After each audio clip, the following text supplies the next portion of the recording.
So here we are at the glacier front, and we have our teacher Tom and our scientist Adam. Adam will tell us first of all a little bit about the glacier itself. So we're on Sondheim Glacier, or just in front of the snout here. We've got the proglacial lake here, which Tom has just measured the temperature of, about 1.5 degrees. We're in late May at the moment, so the glacier is receding incredibly rapidly. We're seeing about 4 centimetres of retreat of the glacier surface every day. And if you just pan the camera over that way, we can see just beyond the lake, just out of frame actually, we can see a terminal moraine where the glacier's extent reached in 2006. And this lake in front of the glacier, this proglacial lake, formed in 2008. So we can see the rapid rate of retreat that this glacier is experiencing. Okay, and so that's a little bit about the glacier itself. What about the organisms that we can expect to find here, Tom? Well, there's an interesting species of cyanobacteria that lives in the very top layer of the ice, and just like plants, it uses sunlight energy to create its own energy, taking in carbon dioxide.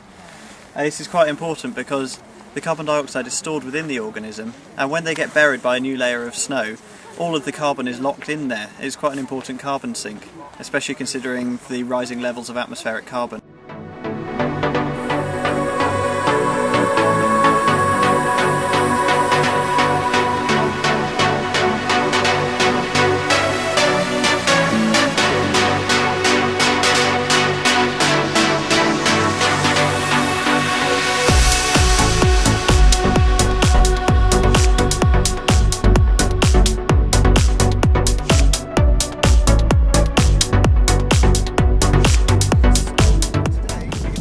From the glacier to Glacier thermal area, and here I am with Tom of a hot spring. We've just measured the temperature of it with our probe, and the water is above boiling point there. It's 102 degrees down in that blue hole there. Behind us we have Straka freezer, and there the water is superheated to about 240 degrees Celsius, a depth of 20 metres.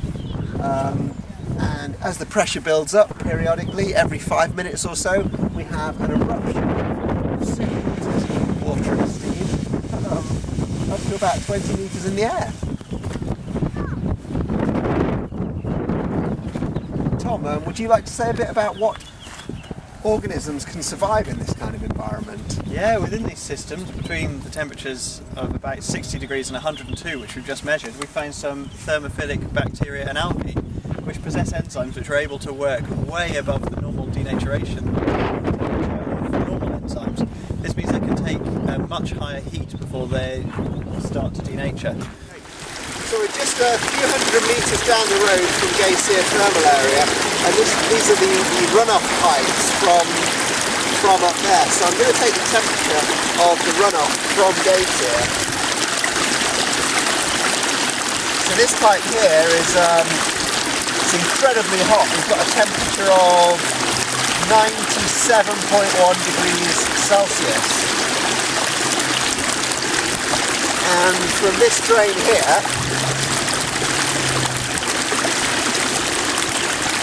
the water's much cooler. It's about 46.1. So, Tom, can I ask you a quick question, please? Absolutely. So, over here we've got water that's almost boiling at 97 degrees, and over here it's about 50. Can we see that reflected in the vegetation in this small area? Absolutely. This here we still find a thermophilic type of algae because it can survive temperatures which other algae normally can't survive without their proteins denaturing. So here we can see it even within the pipe. But even the 97 degrees is too much for this algae. Their enzymes denature and it just cannot survive.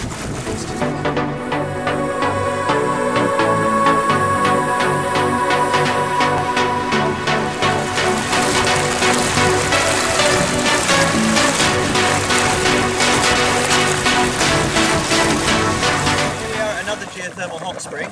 We've measured the temperature of the water down here. It's 102.9 degrees. And here we see another extremophile, some algae living on the rock. We We've measured the temperature down here, about 60 degrees, up here at about 56 degrees, so it has a very, very constrained band of temperatures within which its enzymes can operate. Outside of this band, up here, it's too cold, down here it's too hot and the enzymes denature. So this is a very, very specific band of temperatures in which this organism can operate.